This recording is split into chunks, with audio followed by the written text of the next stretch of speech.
I was on a suicide mission pretty much, you know. I said either I'm gonna run out of money or I'm gonna die. And I ran out of money, and I still didn't die.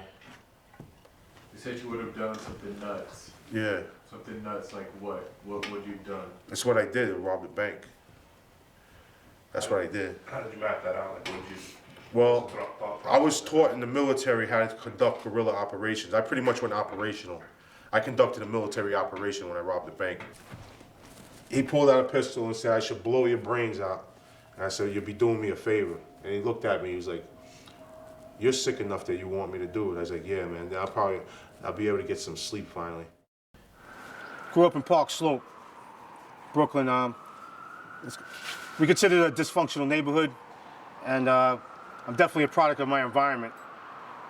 Park Slope in the 70s was a working class neighborhood, and all the kids were out in the street all day playing crack top, wiffle ball, stick ball, and everybody knew everybody. Like everybody else's parents looked out for everybody else, and the neighbors, like they would bring plates of food over. My mother actually, there's a pizzeria, Pino's Pizzeria. He lived in our house for a while when he came over from Italy. Kenny the Mover lived in our house. That's how we were back then. We took care of each other. Sure. He was wonderful, quiet, respectful, do anything you'd ever want him to do. I would agree. A gentle soul, I would say, when he was young.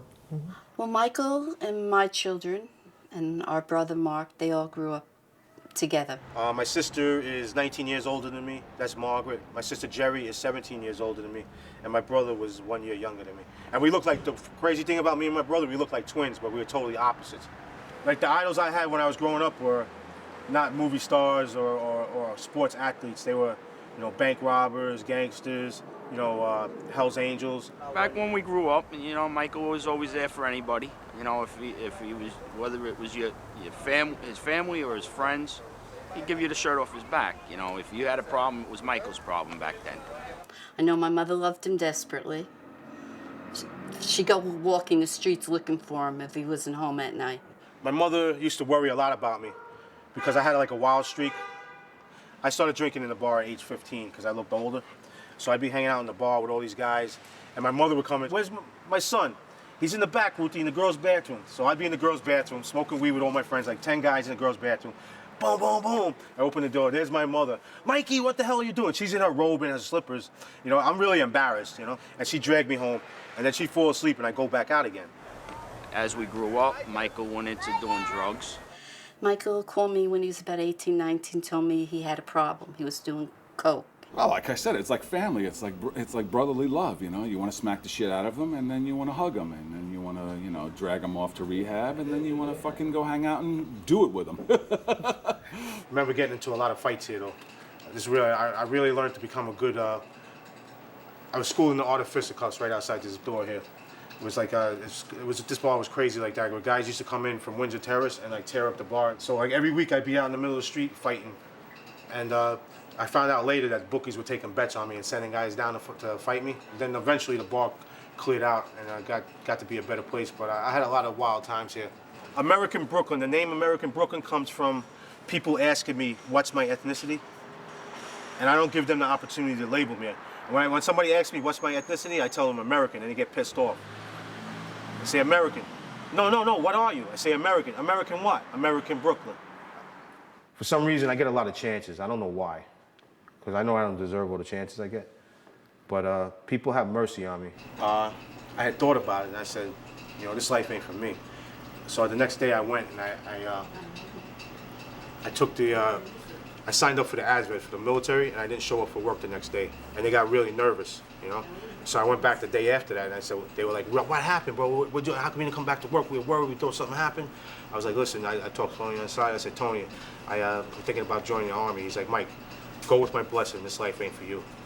And that's when I decided to go to the military. And then when I found out in the military is that those are the biggest gangsters in the world, the U.S. Army. And I got into 100,000 more times violence than that day that I ever would have gotten into. And I got caught up in a lot more shit than I could ever imagine.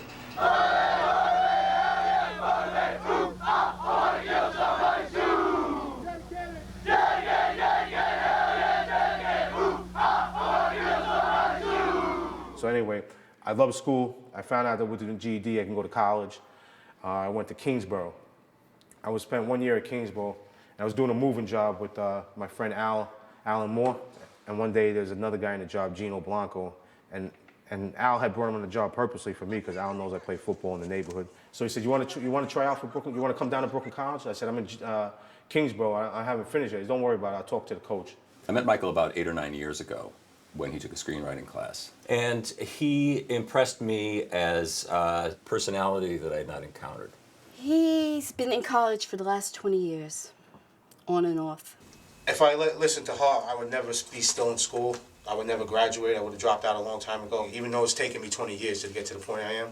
I'm a senior now, and if I listen to that negativity, which is all I really get from my sister, but I'm not going to do to her what she does to me, you know, because I still believe in that family sticks together, but it just hurts sometimes that they're not willing to do for me as much as I'm willing to do for them.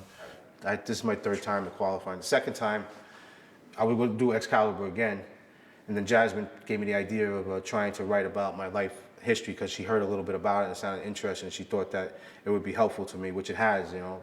I wrote the screenplay like Jasmine suggested, and I was in class with Professor Tutak, and I was pitching my screenplay, and he was like, "That's impossible, it can't happen. Who believes that this is true, this story?" No one believed me, and then I said, "Actually, it is true." Like I came out to the class, this is true, this is my story. You know, I'm a convicted bank robber, you know, I was addicted to drugs and alcohol, and this is my life story, and it's true. Well, I remember the time that he stopped me as I was walking out of the building to tell me that he had borrowed a camera from the equipment room and that he had taken it and he had sold it because there were people who expected him to pay them money, and he didn't have the money to pay them. That's my understanding of his side of it. My side of it is that he stole our camera. He immediately came to me and told me what he had done. So he's someone who I take at his word. He's never deceived me purposefully. I mean, I know that he can't always live up to what he wants to do.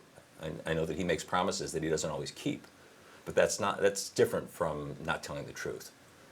I learned the skills of how to rob a bank in the military, and I went operational. I did a military plan.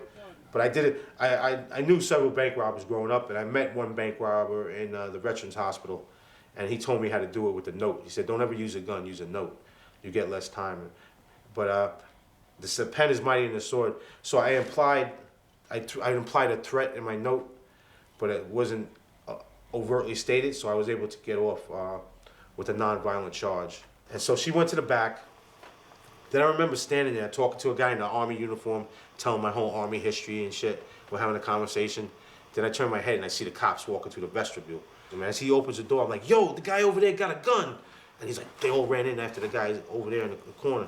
And I went out and got in the car. So as he's pulling out the spot, the guy was so pissed off. He's like, "Get the fuck out of the car. He's gonna shoot me." I got out of the car, they're like smacking the shit out of me. Then the next thing I know, I black out. I'm in the back seat of a police car and I'm like handcuffed. And I look out, and I just remember these old, I never forget the old look on the old Haitian man's face, and the old ladies are like, they're like shaking their head. It's like, damn.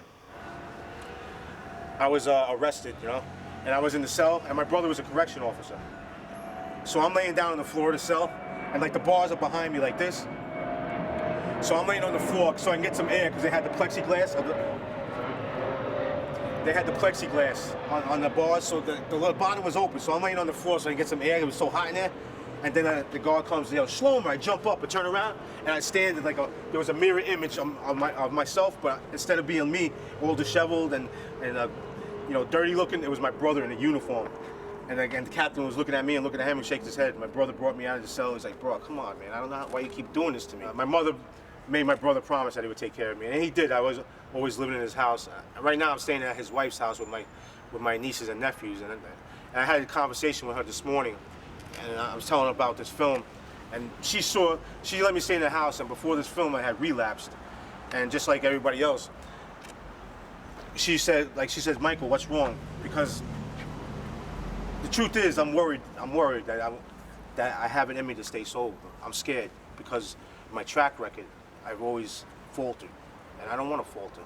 And you know, since I was a kid, that's what I did. That's what we did, and that's how I handled my emotions, is by drinking and drugging. That's the only way I know how to do it.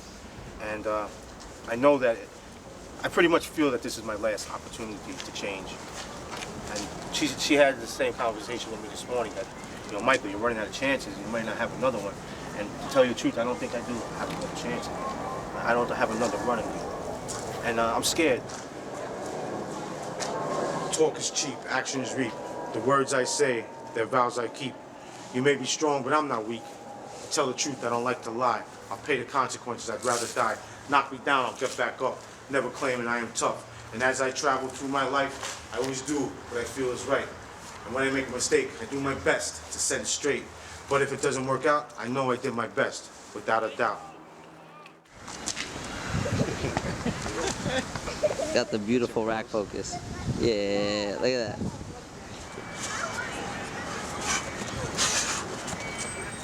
The only thing I have is my word. You know, I have no material value. Oh, yeah, there's a shadow cat right there. Oh! Careful. That was gangster.